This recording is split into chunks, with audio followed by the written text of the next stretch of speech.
All right, hello everybody. My name is Kyle Kazuski, and this is going to be our presentation on septic shock. I'm going to go ahead and let the other group members introduce themselves really quick. Ryan, we'll start with you. I'm Ryan Anderson, taking care of the signs and symptoms portion of the septic shock presentation.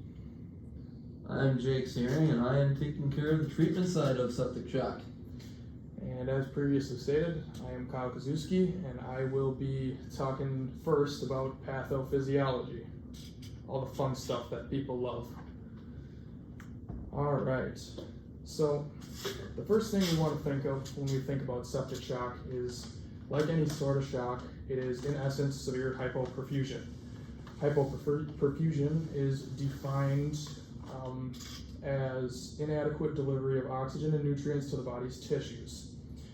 Now, the cause of septic shock is going to be really any type of bacteria, virus, fungus, really any kind of foreign entity that can cause an inflammatory response. There are 4 stages that we're going to talk about in septic shock in depth.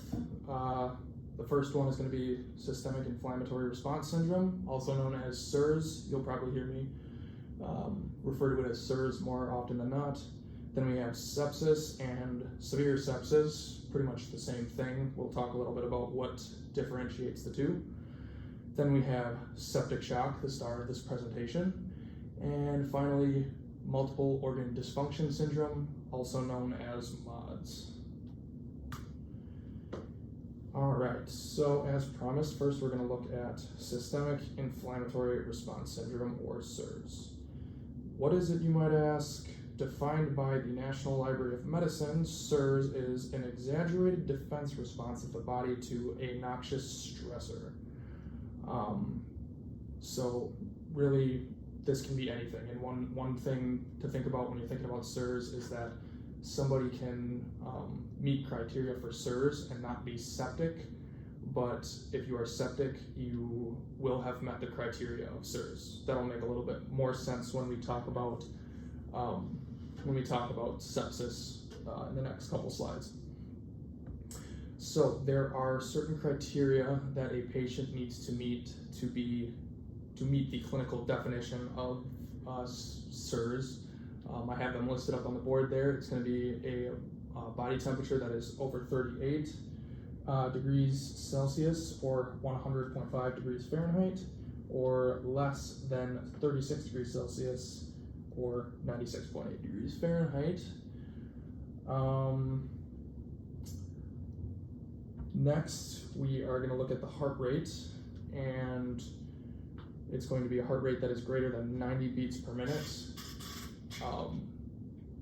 You'll notice that for somebody to meet tachycardia, it's normally 100 beats per minute, but for SIRS, it's anything greater than 90 beats per minute. Next, we have a respiratory rate that is greater than 20 breaths per minute, or a partial pressure of CO2, or PaCO2 as you see it on the board, less than 32 millimeters of mercury. Finally, it is your white blood cell count that is greater than 1200 or less than, I have a mistype there on the board, my apologies, 12,000, not 1200. So a white blood cell count greater than 12,000 or less than 4,000 microliters, or over 10% immature white blood cell count. So in order to meet criteria for SIRS, the patient has to meet 2 out of 4 of those symptoms we just went over.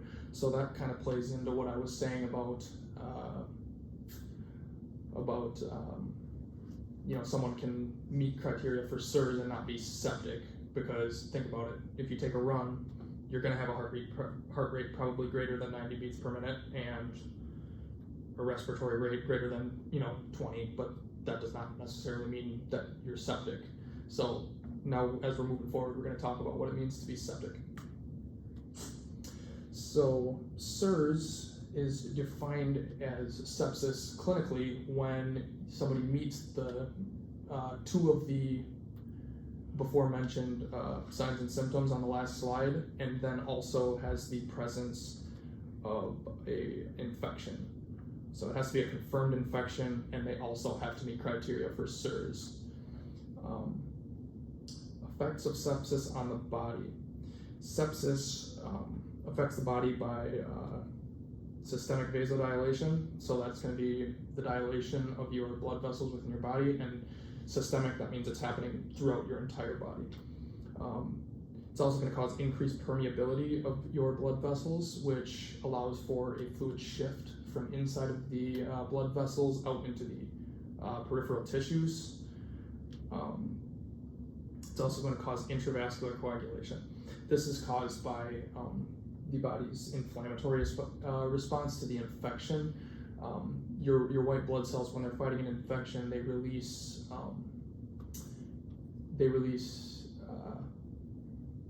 inflammatory mediators, such as they're going to release, I'm trying to think of the name of it, nitric oxide, and that is one of the chemicals that causes your blood vessels to dilate and to increase the permeability.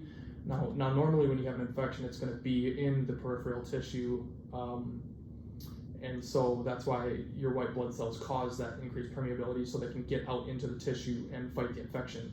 With sepsis, the infection is actually inside of your bloodstream, which makes it systemic. It's happening throughout your entire body. So we're seeing a massive, dilation of blood vessels throughout your entire body, which is eventually going to cause a severe drop in blood pressure, which also causes a massive decrease in vascular resistance systemically.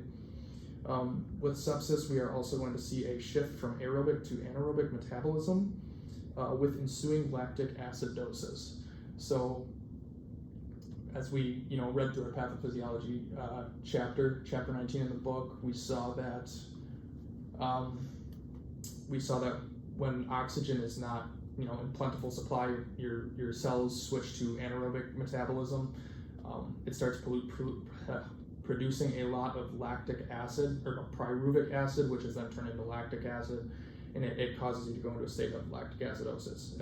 It's much less efficient than aerobic metabolism. It does not produce as much energy, and it's not good for your body to be in anaerobic metabolism for long periods of time. So, and we'll talk about this later. Jake will touch on how important it is to catch sepsis early, and this is one of the reasons why. So for someone to be deemed as being in severe sepsis, that is sepsis with the presence of organ dysfunction. So you're going to start to see signs of organ dysfunction, such as the respiratory rate being affected. Your heart rate is going to start really kicking up, and Ryan will talk a little bit about your kidneys, decreased urine output. Those are all signs that organ dysfunction is starting to show, and that's due to the systemic vasodilation and permeability we were talking about. It's due to the shift from aerobic to anaerobic metabolism. Everything is just functioning inefficiently, and your body is fighting to get back to a state of homeostasis. So that's when sepsis is termed severe sepsis, when you start to see signs of organ dysfunction. So septic shock, the definition of septic shock is the decrease in blood pressure. You can no longer remedy it with fluid replacement therapy, which Jake will talk about a little bit more in depth when we get to his portion of the presentation. This is what marks the move from severe sepsis into septic shock. Sorry about that. Tissue perfusion is severely impaired in this stage of the disease process. In septic shock, your perfusion is just really not in a good spot. It's a massive increase in systemic permeability and vasodilation of the blood vessels. This is due to the toxins that are damaging the blood vessels from your white blood cells fighting the infectious material. It's causing a systemic breakdown of the walls of your blood vessels, which starts to cause the recruitment of coagulation factors, which are proteins that are looking to make a clot in your, and this is happening throughout your entire bloodstream. Some of these clots are going to start to break off into the intravascular space, which leads to intravascular clotting. That phenomenon is known as disseminated intravascular coagulation. And finally, the decrease in vascular resistance seen in septic shock leads to a decrease in afterload and also in prelude due to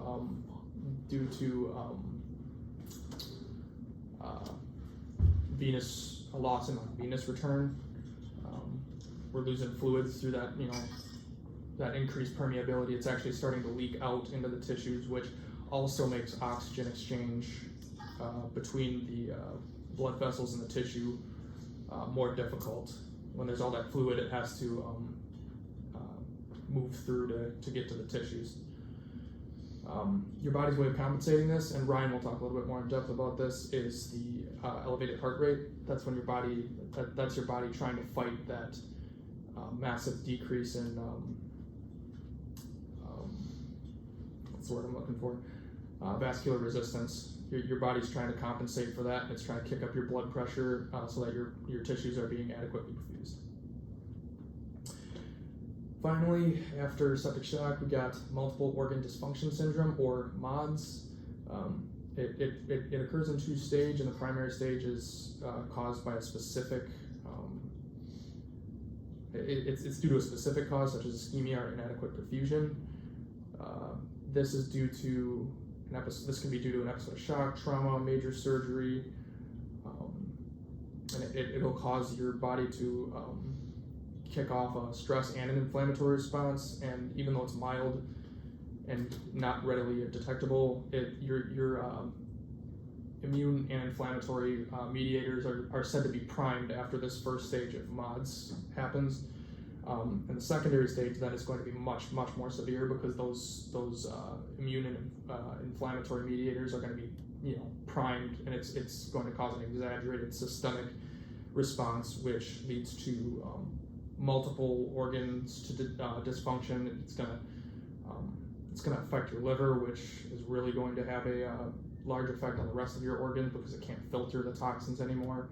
And then eventually, the patient is going to die from this, because your body can't, return to homeostasis if all organ functions are not, operating efficiently for long enough. They're not getting oxygen, they're not getting glucose. It's just really going to eventually lead to death. You don't want to get to this stage. You definitely don't want to get to septic shock, because it's a very fast downward spiral for the patient once they can no longer compensate for the physiological changes that are caused. One thing I forgot to mention earlier is that septic shock is known as a distributive shock, and that is differentiated from the other types of shock in that it deals with the circulatory system, so like inside of the bloodstream, whereas like cardiogenic shock, it stems from the heart itself. Just figured I should throw that in there before we move on. And with that, I am going to hand it over to Ryan, and he's going to talk to you guys for a little bit about signs and symptoms of septic shock that we might see in the field. Ryan, take it away. Taking it away. All right, it's hard to follow that up, but we're going to give it a crack here. So, first off, there are several different signs and symptoms. This may not be in exact chronological order, but we tried. I'm going to start off with hypotension. Obviously, we define that as a blood pressure lower than 120/80, which we all know. What causes hypotension in the context of septic shock?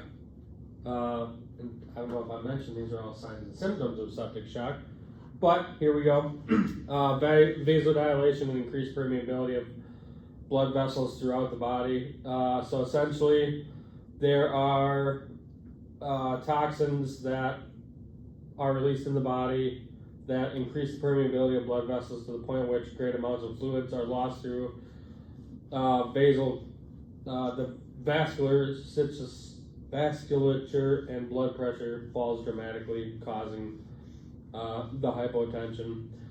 With that, obviously, there's going to be some compensation, the body trying to compensate for that, which is increased heart rate. And that's trying to overcome the decreased blood pressure and supply adequate blood supply to peripheral tissues with that. That's going to be an earlier stage shock here. You're going to see that pretty early on. Part of that, obviously, if we don't catch it, this is signs and symptoms, so we want to catch it early on. That's the biggest thing is, we'll talk more about, Jake's going to get more into it, how crucial it is to be able to know these signs and symptoms, be able to properly diagnose, get treatments on board, any treatments we can.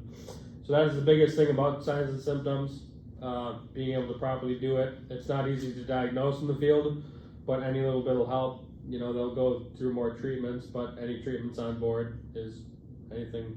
So it is one of the most prominent signs of septic shock. Toxins that release inflammatory mediators such as cytokines, histamines, and enzymes lead to widespread vasodilation. So that's pretty much it with that one. So we'll go on with that. So another one is hypo or hyperthermia. It's the definition of it is essentially just anything above or below the normal core temperature of 98.6 degrees Fahrenheit or 37 Celsius. Compensation, so essentially that fever is just trying to get anything that is in the body that's infectious, any type of fever or whatever has caused that sepsis, which can be a wide variety of things. It's got many different mechanisms. One of the first things is a fever, which is your immune system trying to take that over, and its first response and one of the best responses is a fever, and it's a good thing to have that happen. It's just an attempt to any inhospitable infectious material or anything like that is in the body to rid that of the body. When we start seeing decompensation in that, that's when you start to see more of the hypothermia, the body not being able to hold its core temperature, and it's not able to regulate its temperature anymore.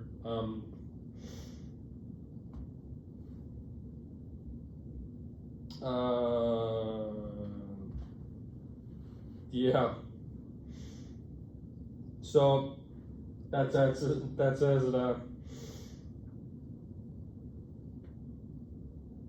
Yeah. So I'm going to the next one here. So tachycardia is another sign and symptom. As we know, it is your rapid pulse, heart rate greater than 100 beats per minute. All this is doing is compensating.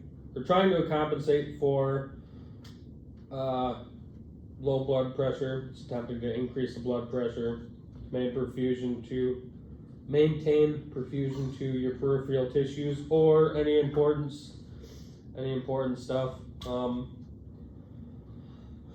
It starts to decompensate. It occurs when it's increased workload and the heart requires more oxygen than the body has to offer, thus depriving other tissues of oxygen supply. And all that is with that, you're compensating. You're pretty much overworking it and you're stealing oxygen from other processes in your body. Obviously we need oxygen and glucose to you need that, and that it takes that away from anything else that's going on in your body. So when you're having a systemic issue, it's huge to be able to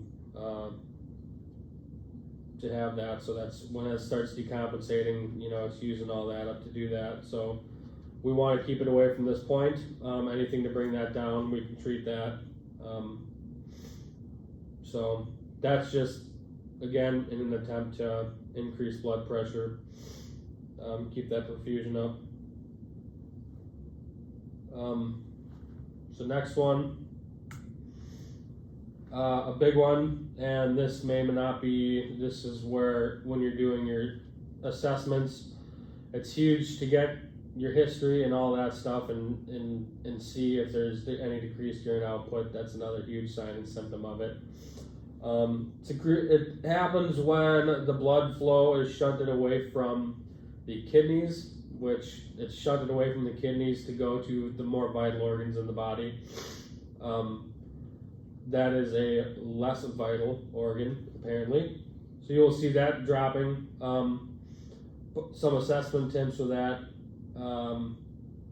It can be interpreted as impaired kidney function, and it will contribute to electrolyte and fluid and electrolyte imbalances, which that is something we can treat at the paramedic level.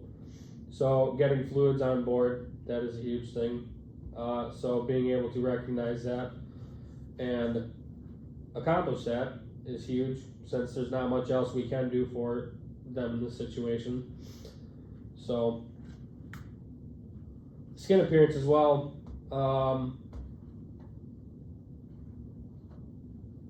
This is as you're doing assessment. It's pretty likely. It's a pretty easy one to tell. There's early and late stage skin presentations. That is also a big indicator, because you want to make sure that you can recognize between early stages and compensated shock, or when it's decompensated.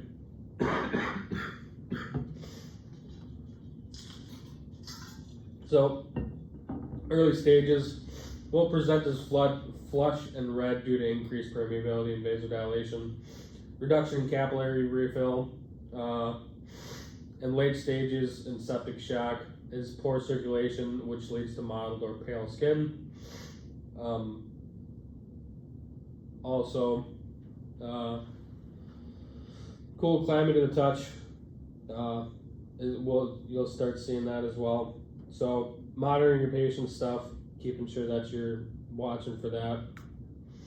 Respiratory distress is something that comes later on within your signs and symptoms. It's more of a systemic, it is a systemic vasodilation, and increased permeability leads to impaired oxygen exchange within the alveoli. Patient will present more as tachypnea. So patient presents with tachypnea and is breathing more than 20 times per minute.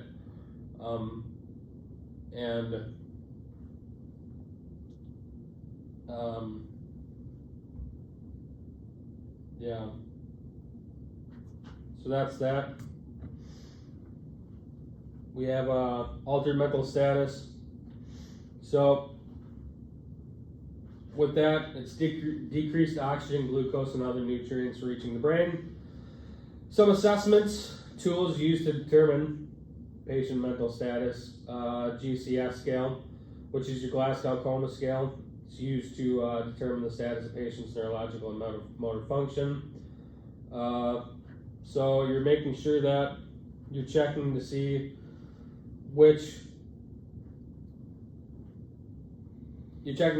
verbal and painful stimuli, orientation questionnaire used to determine patients.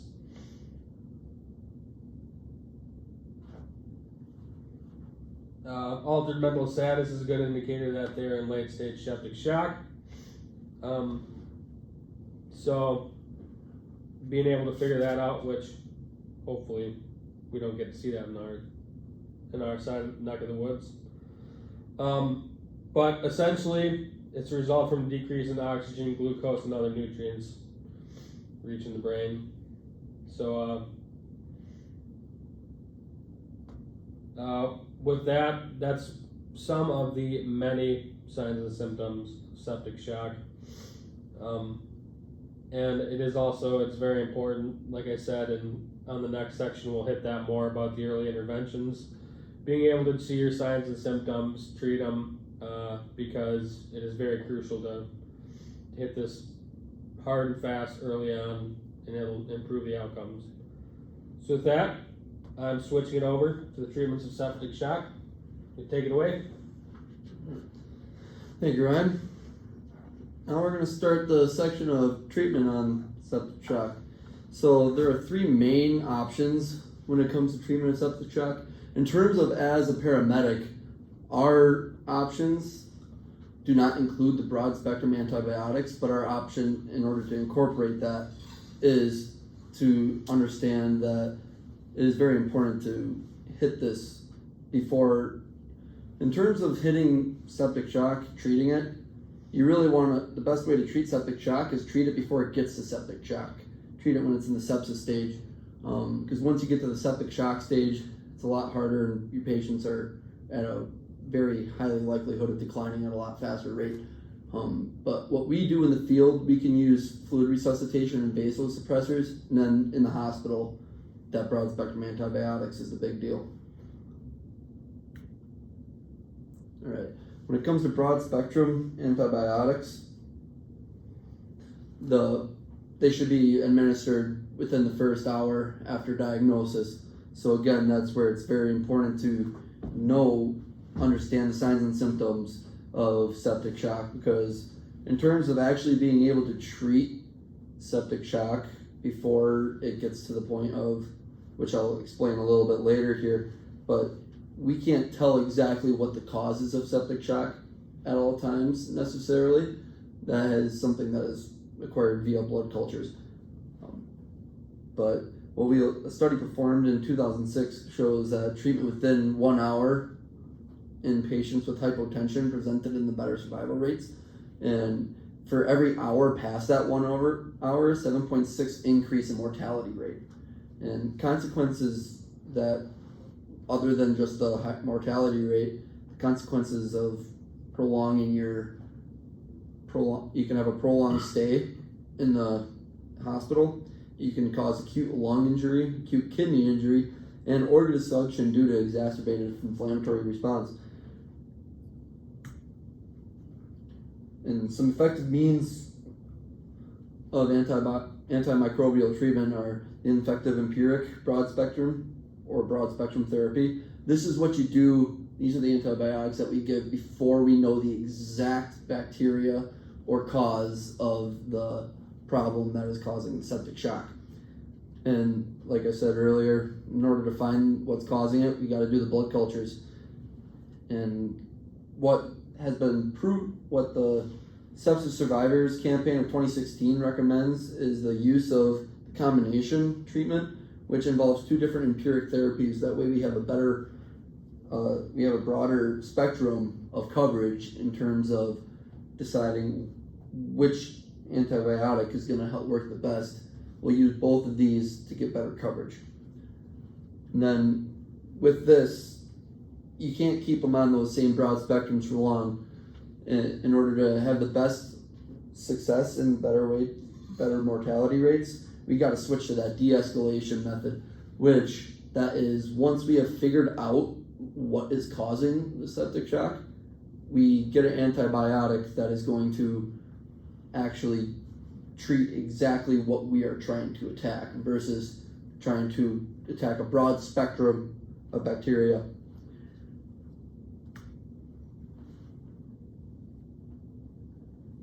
And then another one, again, this is one that is more so apropos for what we got to do, and that is the fluid resuscitation via IV.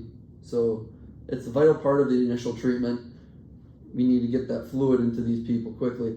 And so the dosage that is recommended is 30 milliliters per kilogram of body weight of isotonic crystalloid fluid, or such as what we carry on most of our ambulances, and it should be all of them, is the 0.9% normal saline. And the goal of this is to restore circulating fluid volume to optimize the stroke volume. And it has been found, and the reason why we do it, why this works, is because oftentimes hypovolemia can be caused by systemic inflammatory response during the septic shock, and what it does also, it helps reduce respiratory and renal failure. All right, a couple data points here. Study from 2001 found that 16% decrease in mortality was found in patients who received fluid resuscitation in conjunction with other treatment methods in that first hour. And with that, again, it shows this is a very important thing to catch quickly, because yeah, 16% doesn't seem like a lot, but when you're talking about the grand scheme of things, that's a good amount of people. Like, let's say you got 100 people, that's 16 people that you helped. And then we got another study found that if you fail to reach that 30 ml per kg within the first 3 hours, it was associated with higher mortality rates. There is such a thing as too much fluid resuscitation. An analysis of 25,512 patients found the mortality rates were higher than expected when fluid volumes given within the first 24 hours were 6 liters or more. And so we want to give them fluid, but we don't want to give them too much fluid. And it is also not beneficial to restrict the fluid. We want to keep it at that right around that 3 liters in first 24 hours.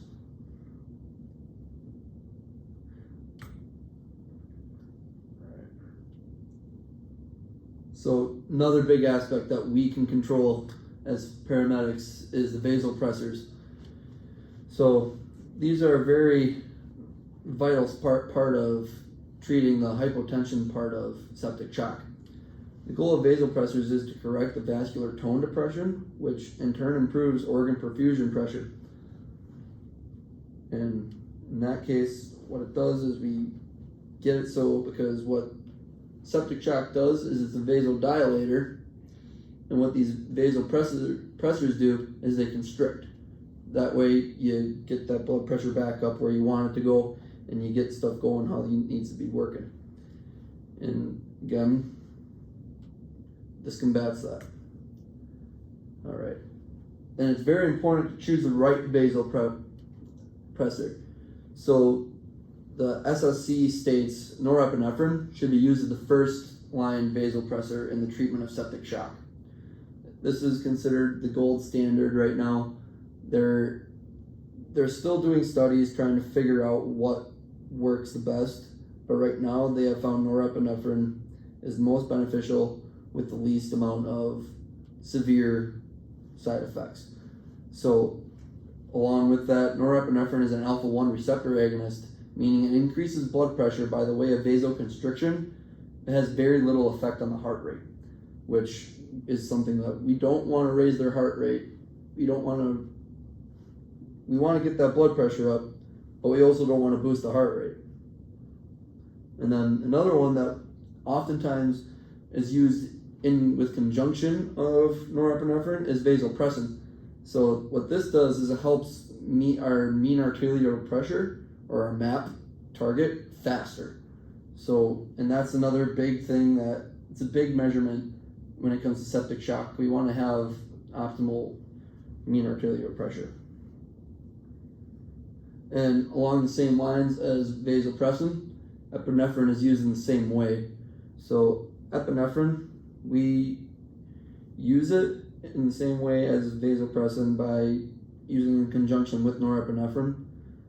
But the problem with epinephrine is it has more side effects.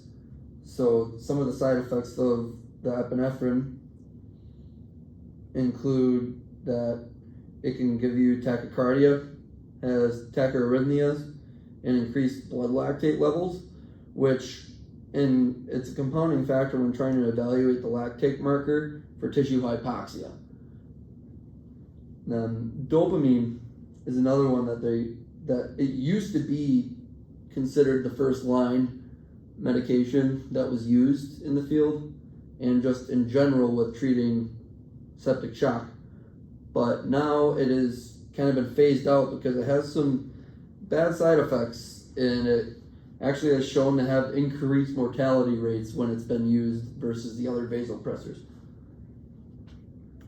And here we got a list of some of the other vasopressors that we use and what their effects are. So like you got norepinephrine, you can see it has a little bit of a smaller side effects range than some of our other stuff here, especially looking at that epinephrine. That one has the stuff that we want, but it also has the stuff that a lot of the more stuff that we don't want to have happen in this situation. So we use a lot of the norepinephrine, so you just have few little symptoms here. And then the dopamine also has some symptoms here too. That's just right now on here it just shows the tachycardia and the tachyarrhythmia, but in those cases it is shown to have a vast more effect than the other ones do with those two side effects.